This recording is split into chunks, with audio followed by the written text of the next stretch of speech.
सभी अपने दोनों हाथों को जोड़कर पंच परमेष्टि भगवान के स्मरण करें। ओम नमः सिद्धेभ्यः।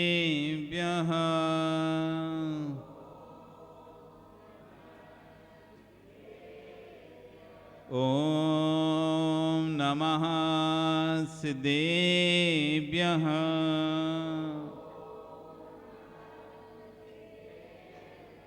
ओम नमः सिद्धेभ्यः।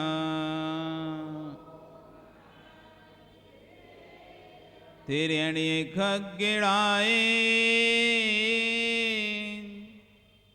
रोतारी मोय सैर सिर निवे हो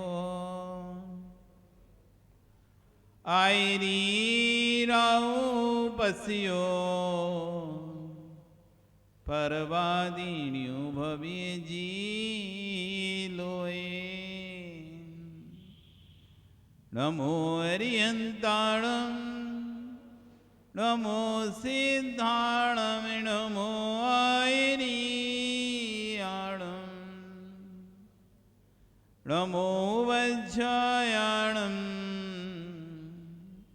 नमो लोए सव्यसाहुणम। बोले अनंत अनंत से परमेष्टि भगवानी की, आदिरम आदिनाथ भगवानी की, वर्तमान शासन महावीर भगवानी की, आचार्य श्री क्षाट कुंद कुंदे स्वामी महाराज की, आचार्य श्री विशुद्ध सागर जी महाराज की, सिद्ध चक्र महामंडल विधान की, अष्टांगा महापर्व की, अहिंसा में विश्व धर्म की।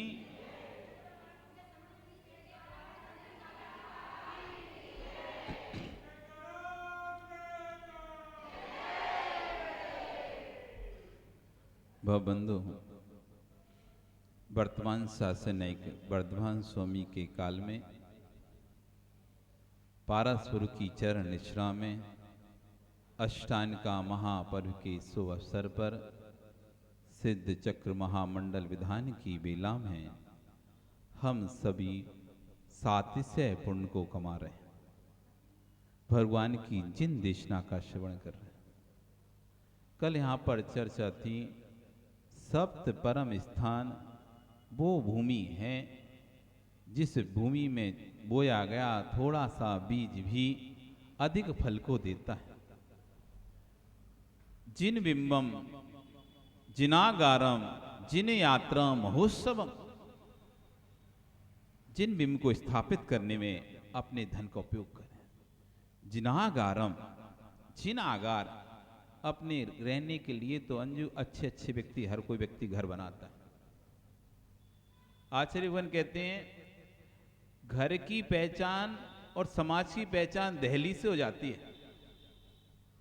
घर की पहचान और समाज की पहचान दहली से हो जाती है। आप किसी के घर में प्रवेश करें, दहली पर प्रवेश करें, यहाँ सामान फैला पड़ा है, वहाँ सामान फैला पड़ा है, इधर सामान पड़ा है, इधर गंदगी पड़ी है, उधर चप्पल पड़े, उधर झाड़ू पड़ी है, उधर कपड़े पड़े हुए हैं। आप जैसे ही घुसोगे, किसी के रसोई घर में आप प्रवेश किए, वो बर्तन पड़े हैं, जूठे बर्तन पड़े हुए हैं, वो सर इधर उधर फैला पड़ा हुआ है। आपकी जो रसोई घर की पट्टी होती है उसमें पूरे में आटा माटा सब फैला, तो आप समझ जाओगे यहाँ के लोग व्यवस्थित नहीं है। ये लोग व्यवस्थित नहीं है, इनको व्यवस्थित रहना नहीं आता। पूरा घर ऐसा ही फैला पड़ा हुआ है। और एक घर वो होता है, एक कमरा है, दो कमरा है, लेकिन इतने साफ सूफ रखते हैं, इतना व्यवस्थित सामान को रखते हैं, लगता ही नहीं है इस छोटे से घर में इतना सारा सामान है। बड़े से घर में पूरा सामान पूरा फैला पड़ा रहता है, कहीं कुछ पड़ा है, कहीं कुछ पड़ा है, पूरा अवस्थित है। जैसे आप उसकी दहली पर पैर रखोगे, हाँ समझ जाओ इस घर के लोग व्यवस्थित नहीं है। इन्हें कहां पर कौन सी सामग्री रखनी है, कहां पर क्या रखना है, उठाकर उपयोग कर कर फेंकने की आदत है, इसलिए जगह जगह सामान पड़ा हुआ है। घर की दहली से घर के लोगों का स्वभाव पता चल जाता है। घर की दहली से घर के लोगों का स्वभाव पता चल जाता है। ऐसे मंदिर की दहली पर पैर रखते ही समाज का स्वभाव पता चल जाता है। मंदिर की दहली पर पैर रखा, अंदर प्रवेश किया। अरे यहाँ पूरा मंदिर ऐसा, कहीं कुछ पड़ा हुआ है, कहीं कुछ पड़ा है, भगवान भी ऐसी छोटी सी विधि पे रखे हुए हों, कोई अच्छी सी व्यवस्था ना हो, कोई ढंग का ना पूजन करने की, ना द्रव्य चढ़ाने की रख, तो समझ में आता कि समाज के लोग सब छोटे हृदय के हैं। छोटी सी जगह में कच्चे से स्थान पर रखे हुए, पैसा धन संपत्ति होने के बाद भी कई जगह जाके मंदिर देखो हालत खराब रहती। कई जगह मंदिर आप जाते हैं, कैसा इन्होंने मंदिर बना के रखा है, मंदिर है कि घर है, क्या है ये, सही नहीं आता। इधर काई, इधर कहीं पे दीमक लग रही, कहीं कुछ लगा, कहीं टूटा कहीं फूटा, पुराना सब 25 साल पहले पेंट किया था तो वही चल रहा है, तक दोबारा से नहीं करा, कहीं दीवार झड़ रही, कहीं कुछ गिर रहा है, ऐसा पूरा फुहड़ फुहड़ सा मंदिर। जगह जगह से बिल्कुल ऐसा लग रहा है जैसे कि कोई भैया खाने को दौड़ रहा हो। जैसे आप उस मंदिर में पैर रखोगे समझ जाओगे यहाँ की समाज के हृदय कमजोर हैं, खुले हृदय के नहीं है ये लोग। नहीं तो खुले हृदय के होते तो 3 लोग के नाथ को ऐसे नहीं छोड़ते, 3 लोग को नाथ को ऐसे नहीं। तो मंदिर में प्रवेश करने से समाज का बोध होता है। इतनी अच्छी समाज है, देखो कितने बड़े हॉल में, कितने बड़े स्थान पर, कितने अच्छे से उच्च साधन भगवान को विराजमान किया है। इस समझ में आता कि यहाँ की समाज के हृदय विशाल हैं। बिना विशाल हृदय के तो पैसा नहीं निकल सकता ना। पैसा तो तभी, घर कितना बड़ा है इससे कोई फर्क नहीं पड़ता, घर कितना बड़ा है इससे कोई फर्क नहीं पड़ता, हृदय कितना बड़ा है इससे फर्क पड़ता है। बड़े बड़े घर बना लेते हैं लोग, बड़े बड़े घर बना लेते हैं, लेकिन मंदिर बड़ा नहीं बना पाते। घर बनाने के लिए पैसा रहता है, घर बनाने के लिए बहुत पैसा है, बड़े आलीशान घर तैयार कर लेंगे, लेकिन मंदिर छोटा सा पड़ा रहेगा ऐसे ही टीन टपरी में। उसको बनाने के लिए अरे पैसे इकट्ठा करो, है ही नहीं पैसे, समाज में पैसे नहीं है, कहां से करें। जब घर बना सकते हैं तो अच्छे से अच्छा मंदिर बनाओ, क्योंकि जिस स्थान का, जिस क्षेत्र का मंदिर व्यवस्थित रहता है उस क्षेत्र की समाज व्यवस्थित रहती है। यदि मूल नायक अव्यवस्थित हैं, यदि मूल नायक व्यवस्थित नहीं है, उच्च स्थान पर नहीं बैठे हैं, तो आप भी कभी ऊंचे स्थान पर नहीं पहुंच सकते। जो जो शहर में विकास कर रहे हैं जैन लोग, जो जैनी जहां जहां विकास कर रहे हैं, देखो कई जैनी अपना गांव छोड़कर चले जाते हैं, बाहर रहने लगते हैं, उनके गांव मंदिर पूरा पुराना सा हो जाता है, जीर्ण शीर्ण होता, वो परेशान रहते हैं बाहर। वो बाहर भी चले जाएं तो परेशान रहते हैं, क्यों? क्योंकि वो अपने मूल नायक का तो ऐसी जीर्ण शीर्ण अवस्था में छोड़कर आ गए हैं और खुद बड़े महल बना के रह रहे हैं। तो महल तो बना लेंगे लेकिन स्वस्थ नहीं रहेंगे, बीमार बने रहेंगे, बीमार बने रहेंगे। पक्का देख लेना आप, जो जो अपने गांव के मंदिर जिनके जीर्ण शीर्ण पड़े हैं, खराब हो रहे हैं, व्यवस्था नहीं है, जर्जर हो रहे हैं, ना कोई पूजा करने की व्यवस्था है, ना कोई उसकी पुजारी कोई व्यवस्था है, ना अभिषेक ढंग से नियमित हो पा रहा है, ना भवन अच्छा सा है, पानी गिर रहा है, काई लग रही है, पेड़ लग चुके हैं शिखरों में, वो अपना गांव छोड़कर कहीं भी बच जाएं, कहीं भी देश के किसी कोने में बच जाएं, सुखी नहीं रह पाएंगे। क्योंकि मूल नायक, उनका जो मूल नायक है अव्यवस्थित पड़ा हुआ है। जिस दिन वो उसको व्यवस्थित कर देंगे, कभी आपको लगता हो हमारे घर में बहुत बीमारी परेशानी आती रहती है, तो पता करना आप जिस गांव के रहने वाले हैं वहां कोई मंदिर था क्या, यदि है तो अभी उसकी हालत क्या है, जर्जर हो रही है, कोई देखने वाला भी नहीं उसको। तो सब तो हम जो आए बस के, कहां से आए, बाहर से आए ना, उत्तर भारत से बस के यहाँ पर आए, सब अपने अपने गांव को छोड़कर यहाँ पर रहने लगे। किसी के दादा आ गए थे तो किसी के परदादा आ गए थे, या फिर खुद स्वयं आ गए हैं। लेकिन गांव का मंदिर पहले तो हजारों 100-200 घर थे, अब कोई नहीं बचा उस गांव में, मंदिर जीर्ण शीर्ण अवस्था में पड़ा हुआ है। ऐसे स्थान पर जाओ, लाखों के करोड़ों के दान देते हो, देख लो कहां देना है मुझे। जिनागारम में इतना भगवान का, 3 लोक के भगवान का स्थान इतना अच्छा बनवाऊंगा कि दूर दूर से लोग आकर देखें तो ये कहें यह है त्रिलोकीनाथ का स्थान। अरे ऐसे कहीं भी नहीं रख देंगे। जिनागारम, जिसके जो भगवान को उच्चासन देता है, जिन आगार बनाता है, उनका मंदिर बनाता है, वो 3 लोक के मंदिर बन जाता है। इसलिए अपने जीवन में जिन बिंब पदरवाना, जिन बिंब नहीं पदर पा रहे, तो कोई जिन मंदिर का निर्माण हो रहा हो, व्यक्ति अपने घर का निर्माण करता है तो घंटों घंटों वहां खड़ा रहता है देखने के लिए, लेकिन कभी जिन बिंब का निर्माण, जिन मंदिर का निर्माण होता है तो देखने तक नहीं आता क्या हो रहा है क्या नहीं हो रहा। अरे जैसे आप अपने घर में समय देते हैं, जैसे आप अपने घर में जब घर बनता है तो खड़े रहते हैं, भैया एक ईंट गलत ना लग जाए, एक ईंट गलत ना लग जाए, फिर हम तोड़ेंगे तो फिर पैसा बर्बाद होगा। ऐसी जब मंदिर में का मंदिर बनवाओ तो खड़े रहो, भैया एक ईंट गलत ना लग जाए, समाज का पैसा बर्बाद होगा। सही लगना चाहिए। खुद मंदिर नहीं बनवा पा रहे हो, कोशिश करो कि आप इतने सक्षम हो तो एक अच्छा विशाल आलीशान मंदिर बनवाओ।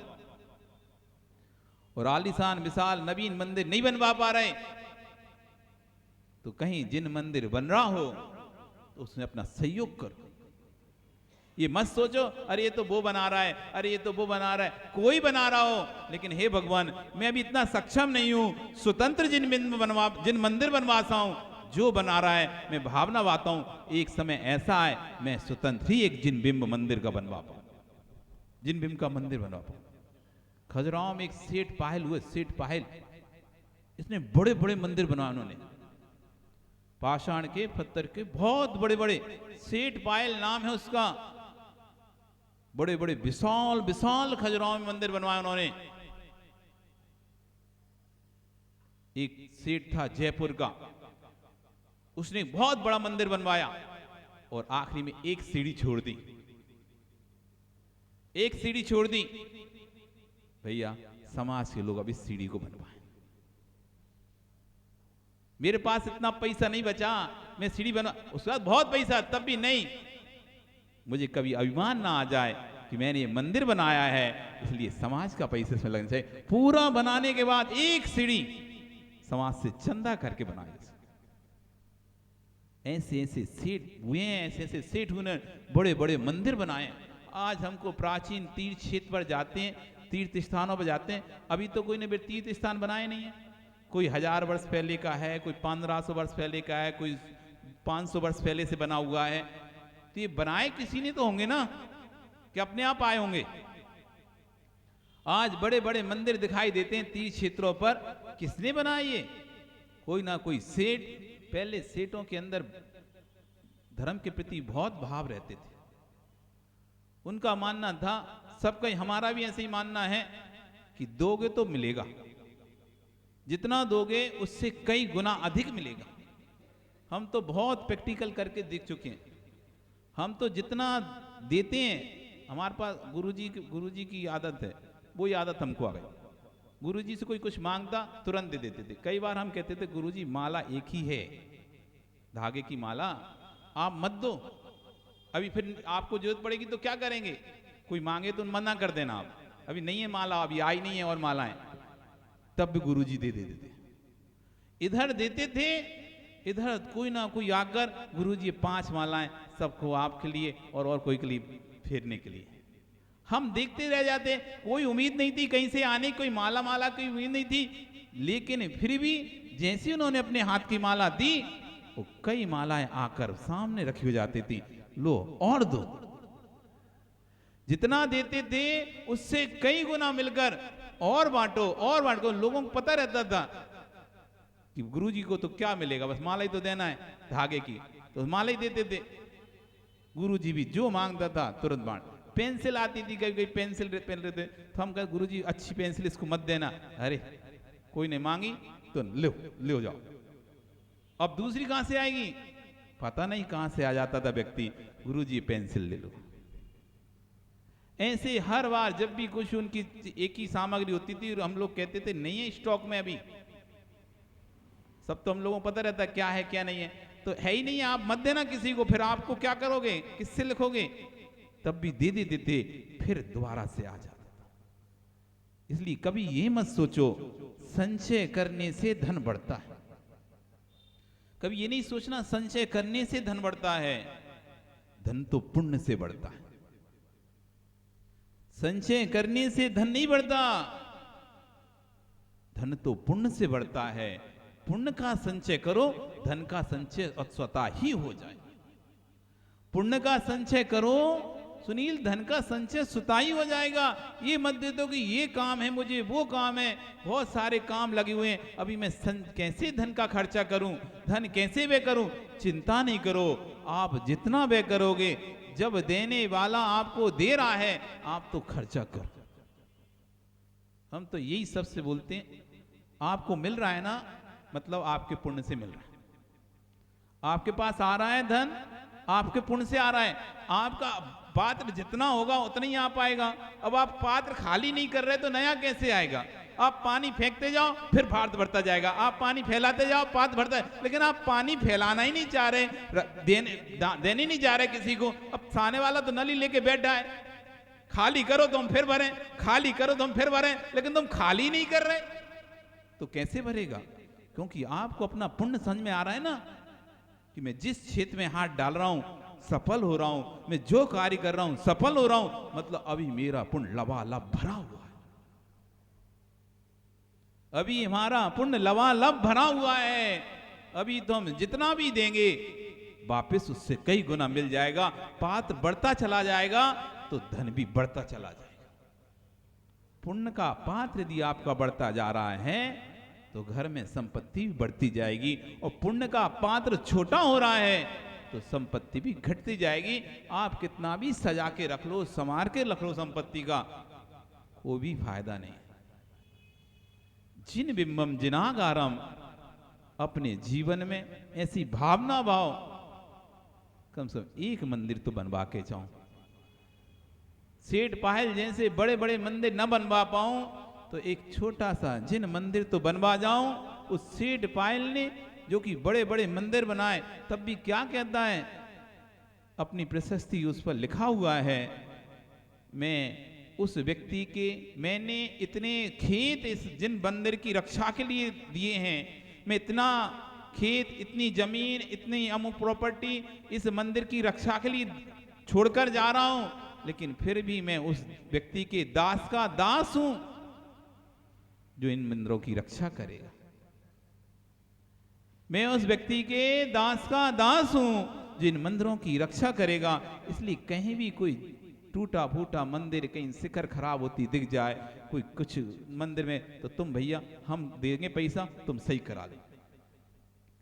करोड़ रुपए की बोलियां मत लो, छोटे छोटे दान करते जाओ। कितना सा लगेगा? 10,000, 20,000, 25,000, पूरा तो। कहीं भी जाते हो आप बाहर, भाई हम सामने खड़े हुए हैं, तुम बुलाओ आदमियों को, कराओ इसकी पुताई। कभी अब देखते ना कई जगह शिखर एकदम जीर्ण सी ऐसी पुरानी सी हो जाती हैं, कोई पुताई करने आने वाला नहीं है, मंदिर कोई पुताई करे, ऐसा बिल्कुल बाहर से देखो तो ऐसा बेकार सा दिखता है। हम खड़े हैं एक दिन और यहां पर रहेंगे, अब ज्यादा हम पैसे दे के नहीं जाना। पैसे दे के जाओगे तो आपको उपयोग नहीं हो पाएगा, पक्का समझो आप। वो पैसा दान में तो चला जाएगा, लेकिन वो मीटिंग में प्रस्ताव नहीं पास हो पाएगा, कराना है कि नहीं कराना। कोई कहेगा अरे अभी कुछ दिन बाद तो तोड़ना ही है, क्या करेंगे पेंट करा के। कोई कहेगा कुछ दिन बाद तो नहीं बनानी है, क्या करेंगे पेंट करा के, क्या करेंगे बना के, इसलिए पैसा रखा रहने दो, फिर देखेंगे। तुम्हारा तो दान गया, लेकिन वहां कुछ नहीं हो पाया। बैतूल हमारा चातुर्मास हुआ 2019 का, 19 ने 20 का, 2020 का चातुर्मास बैतूल में हुआ। 20 तो 18, 19, 20, 19 का हुआ होगा। बैतूल में चातुर्मास हुआ तो वहां पर भगवान विराजमान थे। ऐसे ये बीच में सेंटर, इतना ही बड़ा मंदिर था, इतना बड़ा स्थान था, हॉल, बीच में सेंटर में, इसी सेंटर में एक वेदी थी, और एक पीछे ऐसी जैसे इसके पीछे बन गई ना, ऐसी एक वेदी बन चुकी थी। लेकिन समाज की ये था कि कुछ लोगों का था नहीं इसी को हम रखेंगे, कुछ लोगों का कहना था कि ये पूरा हॉल खाली हो जाएगा तो पीछे सरका दे रहे। तो पीछे। अब इस विवाद में ना वो भगवान बेचारे गरीब सी हालत में,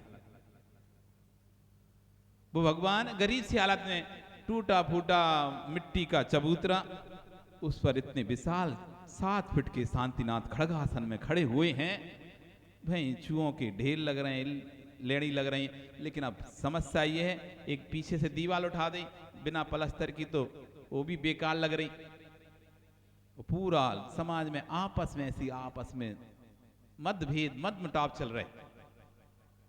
हम जब हमारे चतुर्मास का वहां पर नियोग ऐसा बन गया, हमारा चतुर्मास हुआ, तो हमको तो लगा कि यार कैसे भगवान को रखे हुए हैं, बहुत अंदर से दुख हुआ।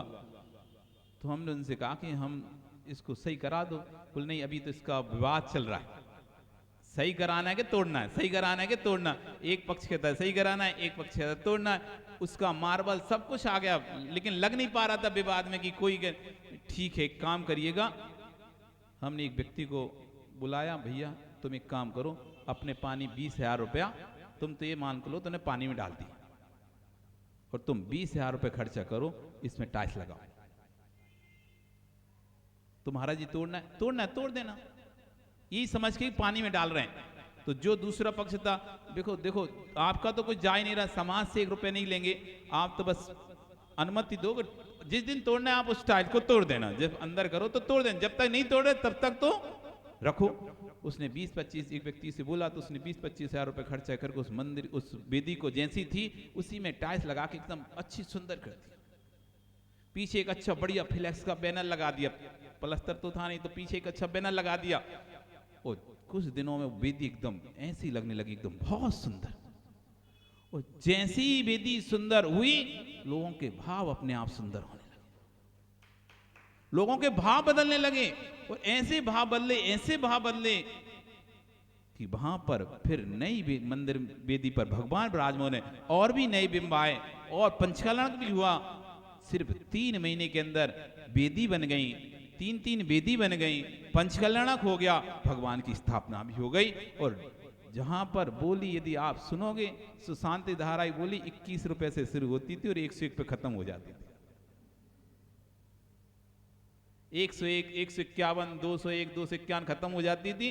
तो हम तो सोचते थे कैसे चातुर्मास करेंगे, कैसे क्या होगा। अब चातुर्मास में तो बहुत लगता है ना। और फिर वही था, जैसे ही भगवान व्यवस्थित हुए, जिन बिंब व्यवस्थित हुआ, करोड़ों रुपए उसी स्थान से निकलने लगे, बाहर से नहीं आए, उसी स्थान से 2 करोड़ रुपए का आमदनी इकट्ठी हो गई है, हो गई थी। इतना पैसा निकाला लोगों ने, खूब भरपूर खुले हाथ से सबने दान देना शुरू कर दिया, और एक भी पैसा उधार नहीं, सब नगद। एक भी पैसा किसी ने उधार नहीं दिया।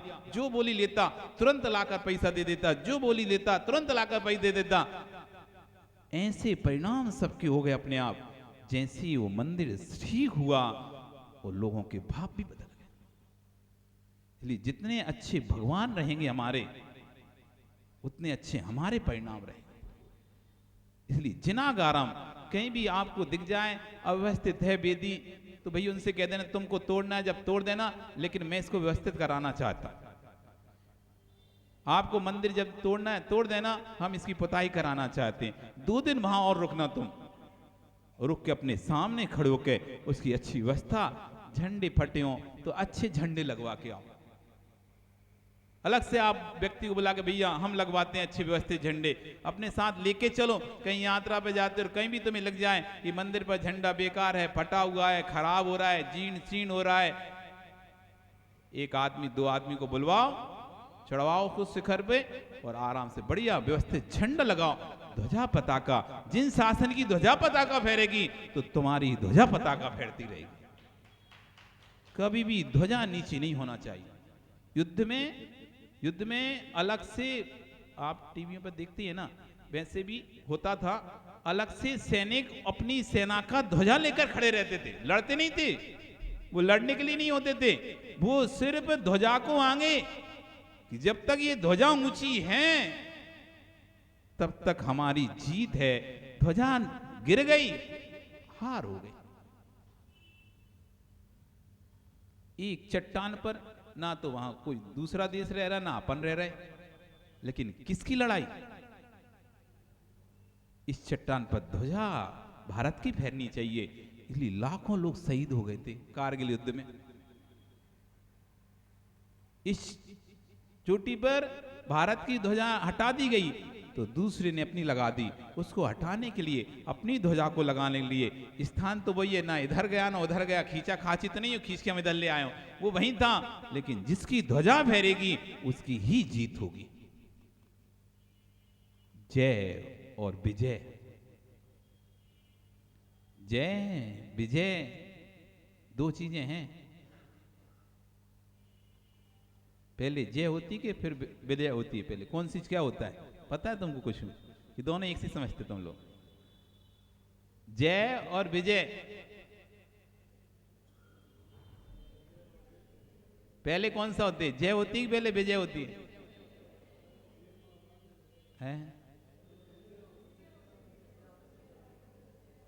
पहले विजय होती है, उसका जयकारा लगता है। पहले विजय होती है, फिर जयकारे लगते हैं उस व्यक्ति के। जब तक विजय नहीं प्राप्त करेगा तो जयकारा नहीं हो पाएगा। तो यदि आपको अपने जैन धर्म का जयकारा लगवाना है, उसकी पताका को कभी भी नीचे नहीं होने देना। स्वच्छ, साफ, सुंदर होना चाहिए। कहीं भी जाओ अपने साथ रखो, लगाओ भैया मंदिर पर। जिन शासन है, इस जिन शासन की ध्वजा है, इसको कभी नीचे नहीं गिरना। जिन बिंब जिनागारम जिन यात्रा, पहले तो बड़े बड़े सेठ होते थे, यात्रा लेकर जाते थे, लोगों को यात्रा कराते थे, स्वयं भी शुद्ध भोजन करते थे और सबको शुद्ध भोजन कराते थे। ध्यान रखने इस बात को। स्वयं भी शुद्ध भोजन करते थे और जितने लोगों को लेके जाते थे, यात्रा के लिए ले जा रहे हैं, अच्छे कार्य के लिए जा रहे हैं, कोई बारात नहीं ले जा रहे। आजकल बारात लेके जाते हैं।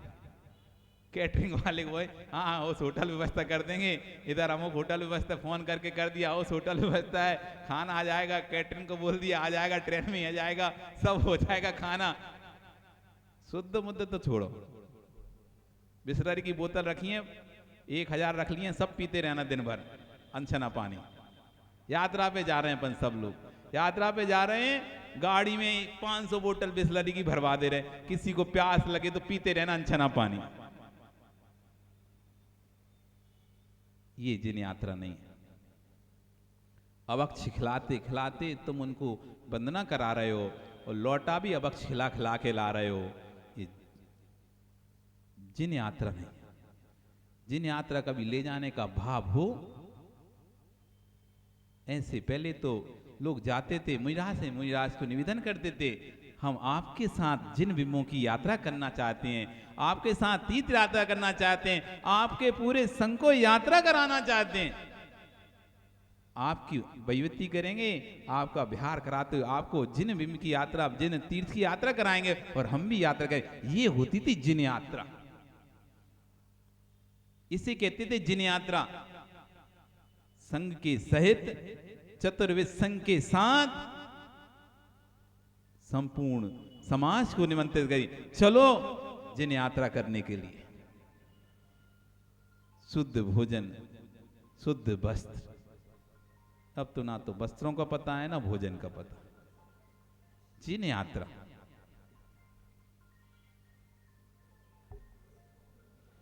महोत्सवम,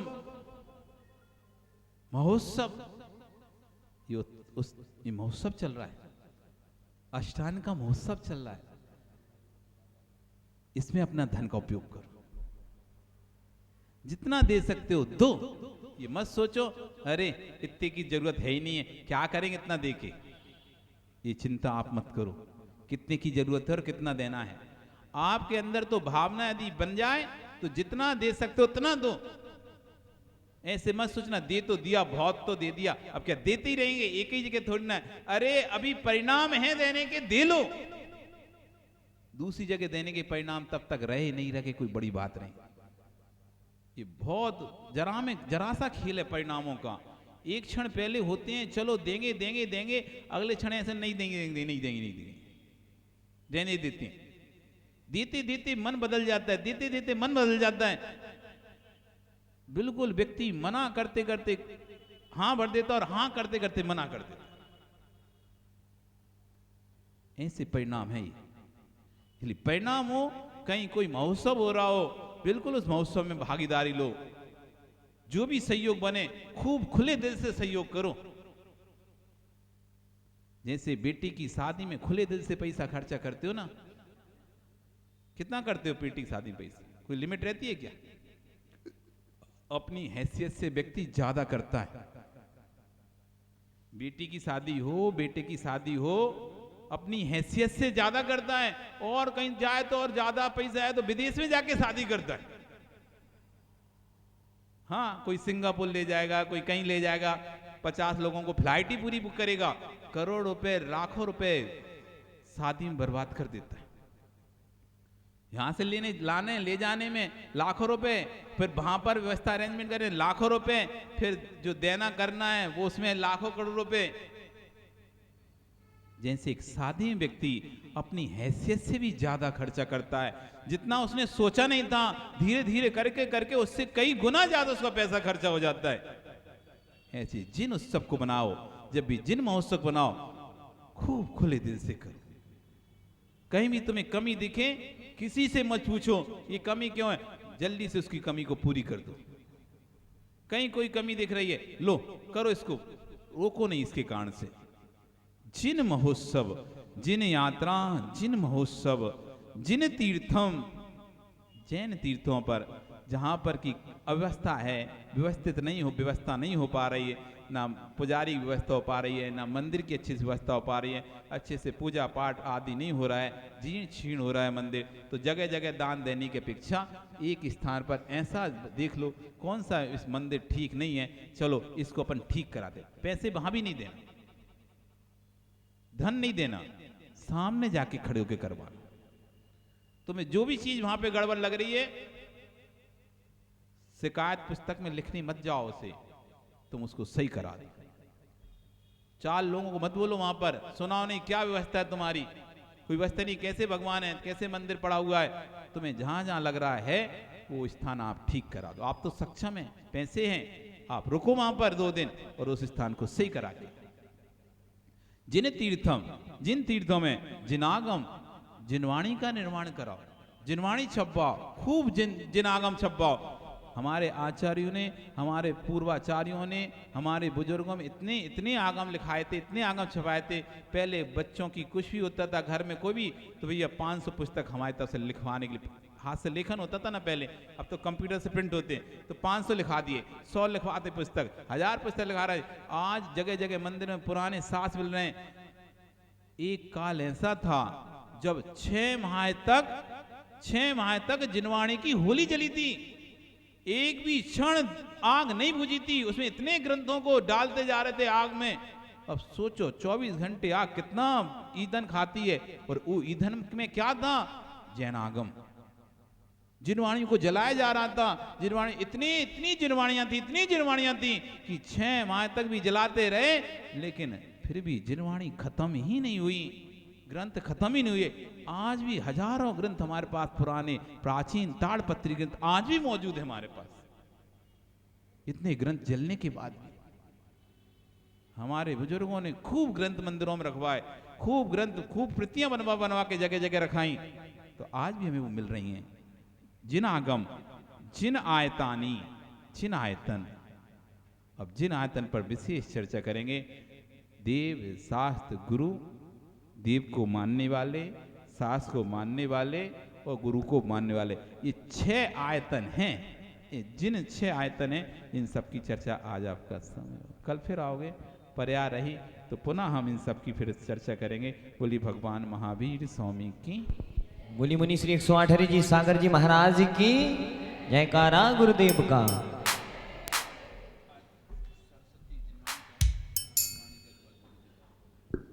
चलिएगा, करेंगे मां जिनवाणी जी के लिए अर्घ्य समर्पित बड़े भक्ति भाव से।